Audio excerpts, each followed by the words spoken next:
तो नमस्कार दोस्तों, जय हिंद, वंदे मातरम। एक नए दिन में आपका स्वागत है। आज है दिनांक 10 नवंबर 2025, दिन है सोमवार। और इसी प्रकार के छत्तीसगढ़ी समाचार देखने के लिए आप हमारे चैनल को सब्सक्राइब जरूर कीजिए। और आप लोग हमारे समाचार को कौन से ज़िले से देखते हैं ज़रूर हमें कमेंट करके बताइए, ताकि हम लोग उस ज़िले के समाचार को सबसे पहले इस चैनल पर दिखा सकें, है ना।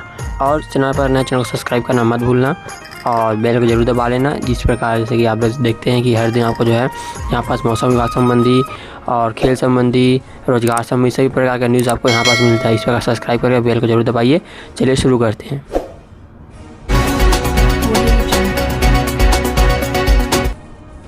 और मुख्यमंत्री विष्णुदेव साय जी ने कल मुख्यमंत्री निवास कार्यालय रायपुर में भारतीय महिला क्रिकेट टीम की फिजियोथेरेपिस्ट छत्तीसगढ़ की बेटी आकांक्षा सत्यवंशी की सौजन्य भेंट हुई। भारतीय महिला क्रिकेट टीम के ऐतिहासिक विश्व कप विजय की गौरवपूर्ण उपलब्धि में आकांक्षा के योगदान की सराहना करते हुए मुख्यमंत्री श्री शाह ने शुभकामनाएं दी। इस दौरान छत्तीसगढ़ में खेलों को प्रोत्साहन देने के विषय पर सारंगभित चर्चा हुई। राज्य सरकार खेल प्रतिभागियों को प्रोत्साहित करने और उन्हें अंतर्राष्ट्रीय स्तर तक पहुंचाने के लिए प्रतिबद्ध है।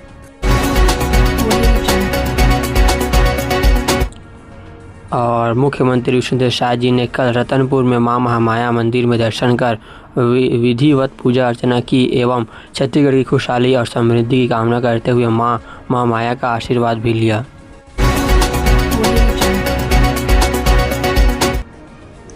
और मुख्यमंत्री विष्णुदेव साय जी ने कल बालोद जिले के डोंडीहोरा विकास खंड के ग्राम संबलपुर में छत्तीसगढ़ प्रदेश को सरिया मरार समाज द्वारा आयोजित युवक युवती परिचय सम्मेलन में शांग भरी महोत्सव कार्यक्रम में शामिल हुए। इस अवसर पर मुख्यमंत्री साय ने कहा कि शिक्षा किसी की भी समाज एवं राष्ट्र की उन्नति का मुख्य आधार है। इसलिए हम सभी को यह संकल्प लेना चाहिए कि आने वाली पीढ़ी को उच्च शिक्षा और ज्ञानवान बनाए। मुख्यमंत्री शाह ने इस अवसर पर कोसरिया मरार समाज द्वारा प्रकाशित युवक युवती परिचय माला पुस्तिका का विमोचन किया। उन्होंने शांग भरी महोत्सव के दौरान आयोजित सामूहिक विवाह समारोह में परियक सूत्र में बांधने वाले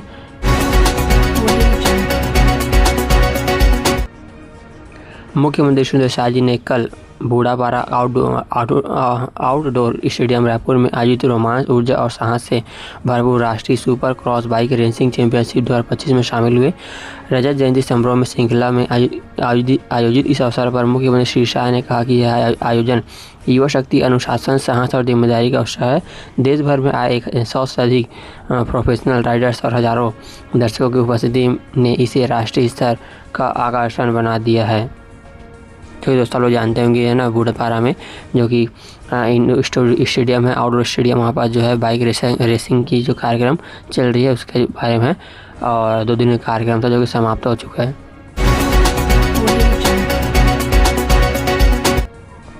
210 एकड़ खेती हड़पी, 75 बार कोर्ट में पेशी, 70 पीड़ित किसानों को 11 साल से है न्याय का इंतजार। छत्तीसगढ़ के कोंडागांव और छुरिया क्षेत्र में 70 से अधिक किसानों के 210 एकड़ खेती जमीन को साहूकार द्वारा फर्जी तरीके से हड़पने का मामला सामने आया है। रसूखोर साहूकार ने किसानों को कर्ज देते समय उनकी जमीन का पावर ऑफ अटर्नी भी ले ली थी।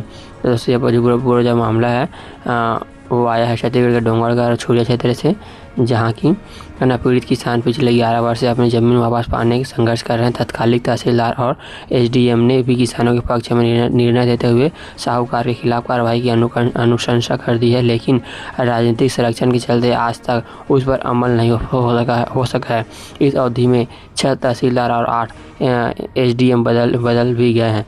इसके बाद भी जो है जो किसानों को न्याय नहीं मिल पाया है और वो लगातार प्रयास कर रहे हैं कि उनका जो ज़मीन है वापस मिल जाए उन्हें, है ना।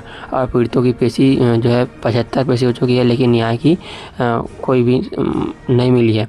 अब तक बड़े आंदोलन की तैयारी कर रहे हैं। ग्राम बंसी बंजारे के पीड़ित लीलाराम साहू ने बताया कि शादी, मकान निर्माण और इसी की तरह के आवश्यक कार्यों के लिए ग्रामीणों ने अमित सुमित गांधी के पिता मानिक गांधी से कर्ज लेते रहे। इसके बदले ज़मीन को पावर ऑफ अटर्नी कर ली जाती थी। कर्ज की राशि ब्याज के साथ चुकाने के बाद भी अटर्नी के माध्यम से सुकमा में आईडी ब्लास्ट, सीआरपीएफ जवान घायल, हेलीकॉप्टर से रायपुर रेफर, पैर में आई गंभीर चोटें। छत्तीसगढ़ के सुकमा में रविवार दोपहर माओवादियों ने लगाए गए आईडी विस्फोट से सीआरपीएफ का एक जवान घायल हो गया। घटना गोंगुड़ा के जंगल पहाड़ी इलाके में उस समय हुई जब 74वीं बटालियन के जवान एरिया डोमिनेशन ड्यूटी पर निकले हुए थे, और जो कि उसके बाद जब उनके अचानक से उनके पैर पर जो है ना आईडी जो है विस्फोट हो गया, जिसके कारण उन्हें गंभीर हालत हो गया। उसके बाद उन्हें हेलीकॉप्टर से रायपुर रेफर किया गया है।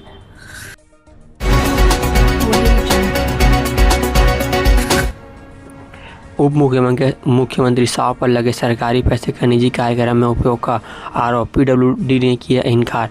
छत्तीसगढ़ के उप मुख्यमंत्री एवं लोक निर्माण मंत्री अरुण साव पर कांग्रेस ने निजी कार्यक्रम में सरकारी संसाधनों का दुरुपयोग करने का आरोप लगाया है।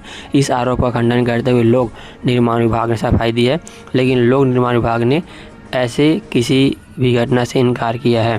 तो बता दें कि ये कांग्रेस नहीं, ये जो है हमारे मीडिया छत्तीसगढ़ सोमा देवांगन द्वारा जो है ना ये बात उठाया गया था कि पीडब्ल्यूडी में जो है यहाँ पर चंदेल ने बताया कि सभी 12 सरकारी कार्यक्रम के भुगतान विविधा प्रक्रिया के तहत किया गया, जिनके अभिलेख महापुस्तिका दे फोटोग्राफी और वीडियोग्राफी विभाग में सुरक्षित है। उन्हें स्पष्ट कहा है कि 9 अगस्त 2024 के कथित निजी कार्यक्रम के लिए कोई भुगतान नहीं हुआ है, और आगे क्या कार्रवाई होती है वो भी देखने को मिलेगा। तो आप जरूर हमें सब्सक्राइब करके रखें।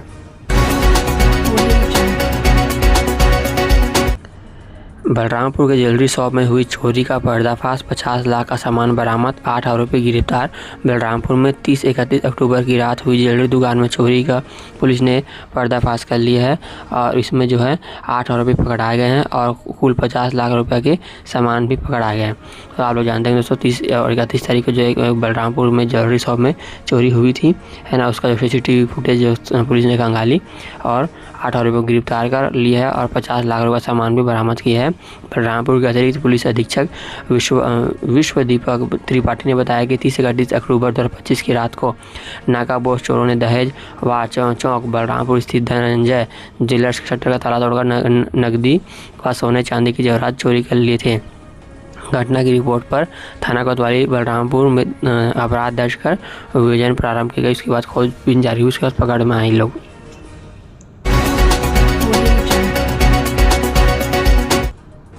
सिविल सेवा अभ्यर्थियों के लिए इंटरव्यू की ट्रेनिंग रायपुर में 11 से 15 नवंबर तक एक्सपर्ट करेंगे गाइड, ऑनलाइन फॉर्म भरकर हो सकते हैं शामिल। दोस्तों बता दें, अगर आप लोग छत्तीसगढ़ लोक सेवा आयोग की जो तैयारी कर रहे हैं तो आप लोग बिल्कुल ये फॉर्म भर सकते हैं और आप सरकारी नौकरी तैयारी कर सकते हैं। रायपुर में जिला प्रशासन की ओर से प्रोजेक्ट अनुभव के तहत CGPSC मुख्य परीक्षा उत्तीर्ण अभ्यर्थियों को इंटरव्यू की ट्रेनिंग दी जाएगी। इसका मकसद युवाओं को आत्मविश्वास बढ़ाना, व्यक्तित्व निखारना और इंटरव्यू की तैयारी में मदद करना है। यह 5 दिन का प्रशिक्षण 11 से 15 नवंबर तक, है ना, पुराना योग भवन फुंडहर रायपुर में आयोजित किया जाएगा। यहाँ एक्सपर्ट मॉक इंटरव्यू लेंगे और छात्रों को इंटरव्यू की तैयारी के लिए सुझाव देंगे। पहले सत्र में कलेक्टर, जिलाधिकारी और विशेष भी शामिल हुए थे।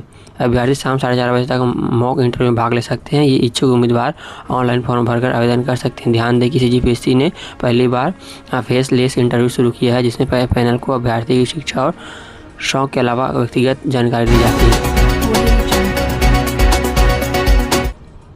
CM और राज्यपाल से नहीं मिला समय, अब किसान मोर्चा देगा ज्ञापन,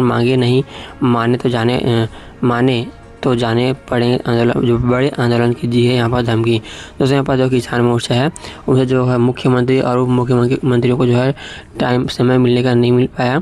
छत्तीसगढ़ के संयुक्त किसान मोर्चा और राज्यपाल और मुख्यमंत्री से मिलने का समय नहीं मिल पाया।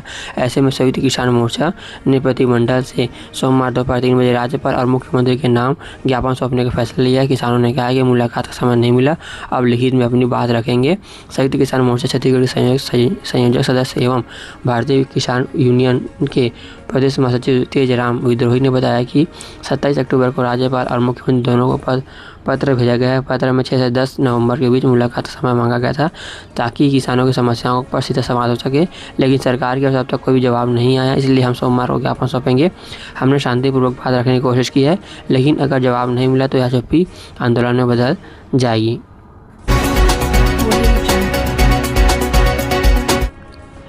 सूदखोर वीरेंद्र तोमर कोर्ट में पेश, 1 दिन के पुलिस रिमांड। जुलूस में हुआ बेहोश, लड़खड़ाते दिखा रोहित, अब भी फरार। दोनों भाइयों पर 16 से ज़्यादा केस। दोस्तों यहाँ पर बता दें कि जो वीरेंद्र तोमर जो खुद को भाविधायक बोलता था, जो कि एक चोर था, एक डकैत था और एक जो है सुसाइड, मतलब बोले तो आप लोग यहाँ पास इमेज देख सकते हैं। यहाँ पास जो वीरेंद्र तोमर का जो है ना, पुलिस ने जिसे पकड़ ली हथियार रखने के मामले में गिरफ्तार हिस्ट्री शीटर वीरेंद्र सिंह तोमर। जुलूस निकाला गया। इस दौरान वीरेंद्र सिंह तोमर बेहोश हो गया, लड़खड़ाते हुए चल रहा था, बनियान फटी हुई थी। क्राइम ब्रांच पुरानी बस्ती पुलिस ने 5 महीने बाद MP के ग्वालियर से पकड़ा है। रायपुर पुलिस ने सूदखोर वीरेंद्र तोमर को जिला कोर्ट में पेश किया। कोर्ट पुलिस ने 1 दिन की रिमांड भी ली। सोमवार को फिर से तोमर ने कोर्ट में पेश किया गया।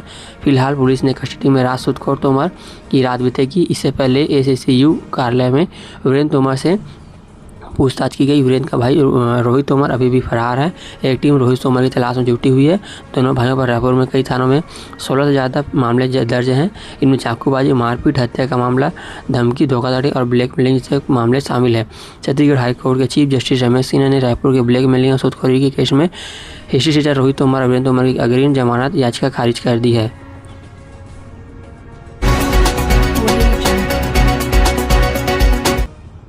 दुर्ग में सड़क हादसे में बालोद का शिक्षक की मौत। बालोद दुर्ग मार्ग पर हादसा, सिलेंडर ले जा रहे टीचर की स्कूटी को पीछे से टक्कर। यहाँ तो दुर्ग से समाचार निकल कर आया हुआ है, जहाँ की एक शिक्षक जो है एक्सीडेंट में मौत हो गई। वो सिलेंडर लेकर जो है अपनी स्कूटी से जा रहे थे और स्कूटी को पीछे से टक्कर मारने की वजह से और गिर जाने की वजह से जो इनकी जो है मृत्यु हो गई।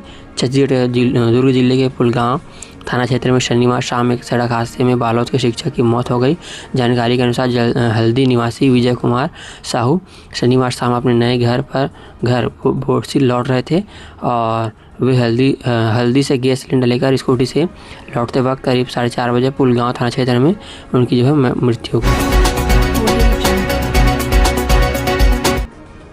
जिला अस्पताल में नसबंदी के दौरान 2 महिलाओं की मौत। प्रबंधक ने दवा रिएक्शन को बताया कारण। परिजनों ने डॉक्टर पर लापरवाही का आरोप लगाया। दोस्तों पर दुर्ग विलेज समाचार निकल कर आया, जहाँ की नसबंदी का जो है जो ऑपरेशन चल रहा था उस दौरान 2 महिलाएं हैं, उनकी जो मृत्यु हो गई है ना। और दुर्ग जिला अस्पताल में नसबंदी के दौरान 2 महिलाओं की जो मौत हो गई है। छत्तीसगढ़ दुर्ग जिला अस्पताल में शनिवार को नसबंदी ऑपरेशन के दौरान 2 महिलाओं की तबीयत बिगड़ने से मौत हो गई।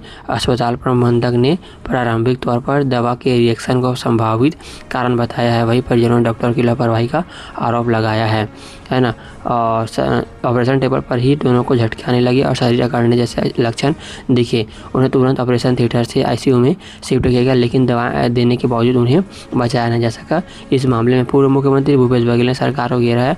उन्होंने X पर लिखा कि फिर एक नसबंदी कांड। ऐसा क्यों होता है कि भाजपा सरकार आते ही इलाज के दौरान मौत होने लगती है। नसबंदी कांड और आँख फोड़वा कांड फिर से शुरू हो गया है। इस प्रकार जो भूपेश बघेल जी ने भाजपा पर आरोप लगाया है। और जो पूरा जो मामला दोस्तों यहाँ पर दुर्ग छत्तीसगढ़ से आया हुआ है, तो इस पर आप क्या करना जरूर हमें कमेंट करके बताएं। और हमारे चैनल पर आप नए हैं तो चैनल को सब्सक्राइब जरूर करिए दोस्तों और लाइक कीजिए, ताकि हमको जो इससे मोटिवेशन मिलता है ना, और नए समाचार लाने के हम पूरी जो प्रयास करते हैं है ना। तो आप लोग लाइक करने में कंजूसी मत कीजिए है ना। और दोनों महिलाओं के परिवार गहरे सदमे में वे बताते हैं कि भर्ती के समय दोनों बिल्कुल समान थे। किरण के पति प्रकाश यादव ने कहा कि सुबह बच्चे के जन्म से घर में खुशी थी, शाम में सब खत्म हो गया। वहीं पूजा के पति विकास यादव ने कहा कि गर्भपात के दौरान भी उसे कोई समस्या नहीं हुई थी, इसलिए नसबंदी को लेकर कोई डर नहीं था। दवा के रिएक्शन की आशंका। डॉक्टर इस मामले में सिविल सर्जन डॉक्टर आशीष रंजन मिर्जा ने बताया कि दोनों मामलों में दवा की रिएक्शन की आशंका है। उन्हें पुष्टि की है कि मामले की जाँच शुरू कर दी गई है और सर्जरी में इस्तेमाल की गई दवाइयों को जब्त कर लिया गया। वास्तविक कारण पोस्टमार्टम और लैब रिपोर्ट के बाद ही सामने आएगा। एक दिन में 9 सर्जरी, दो में रिएक्शन। सिविल सर्जन डॉक्टर ने के अनुसार जो पूरा जो मामला है शनिवार 9 की है। मंत्री राजवाड़े ने भ्रष्टाचार के आरोपों पर अधिकारियों से पूछे सवाल। सूरजपुर के बिहारपुर में ग्रामीणों ने की शिकायत, अब लगेगा शिविर। यहाँ पर जो है सूरजपुर से समाचार निकल कर आया हुआ है, जहाँ की लक्ष्मी राजवाड़े जो कि मंत्री हैं, उन्होंने बाकी मंत्रियों पर लगे फर्जीवाड़े और धोखाधड़ी और भ्रष्टाचार के मामलों पर उन्हें जो सवाल किया और उन्हें जो है जनता के सामने जो है यहाँ पास आप लोग देख सकते हैं बैठी हुई हैं चेयर में है ना। और हमेशा चेयर में बैठी रहती हैं, कभी खेत में। सूरजपुर जिले में महिला बाल विकास मंत्री लक्ष्मी राजवड़े का अधिकारियों से कड़ी सवाल पूछते हुए एक वीडियो सामने आया। मंत्री 8 नवंबर को बिहारपुर के दूरस्थ क्षेत्र के दौरे पर पहुंची थी, जहां ग्रामीणों ने मंत्री के सामने राजस्व विभाग के अधिकारियों और कर्मचारियों पर भ्रष्टाचार, मनमानी और अवैध वसूली के गंभीर आरोप लगाए थे। ग्रामीणों ने बताया कि क्षेत्र के कुछ अधिकारी पैसे लेकर दूसरे राज्य से धान मंगाने जैसे अवैध कार्य में लिप्त हैं। इन शिकायतों से सुनने के बाद मंत्री राजवड़े ने मीडिया से बातचीत में स्वीकार किया है कि इलाके में सरकारी अधिकारी और कर्मचारियों के खिलाफ लगातार शिकायतें मिल रही है और कुछ अधिकारी वास्तव में अनियमितताएं कर रहे हैं।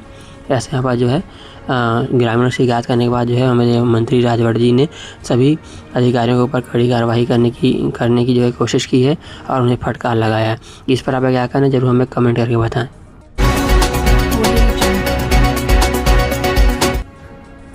जीएसटी अधिकारियों पर लगाया मनमानी के आरोप। दोस्तों धमतरी समाचार निकल कर आया हुआ है, जहाँ के जीएसटी अधिकारियों पर जो है पब्लिक ने यानी जनता ने आरोप लगाया मनमानी करने का। और जब पूरा जो मामला है धमतरी से समाचार निकल कर आया हुआ है, जिसमें कि आप लोग बता दें कि दोस्तों बता दें कि हम सभी ज़िले से समाचार निकाल कर लाते हैं। तो आप लोग कौन से ज़िले से हमारे समाचार को देखते हैं, ज़रूर हमें बताएं। आमापारा स्थित सिंधी धर्मशाला में धमतरी चैम्बर ऑफ कॉमर्स से एक आपात बैठक 8 नवंबर को हुई, जहां व्यापारियों ने जीएसटी अधिकारियों पर कथित मनमानी और एक तरफा कार्रवाई का आरोप लगाकर विरोध व्यक्त किया है। व्यापारियों का कहना है कि हाल ही के दिनों में जीएसटी विभाग के अधिकारी बिना सही कारण के और नियमों का बहाना बनाकर चेकिंग और कार्रवाई कर रहे हैं। कई मामलों में अवैध वसूली कर रहे हैं। चलिए दोस्तों, आज के लिए इतने समाचार, फिर मिलते हैं कल सुबह। तब तक के लिए जय हिंद, वंदे मातरम, जय जवाहर, जय छत्तीसगढ़। और हर दिन इसी प्रकार समाचार देखने के लिए सुबह सुबह आप हमारे चैनल को सब्सक्राइब जरूर कीजिए और लाइक कीजिए और अपने दोस्तों को, परिवारों को जरूर शेयर कीजिए। चलिए फिर मिलते हैं कल सुबह, तब तक के लिए जय हिंद।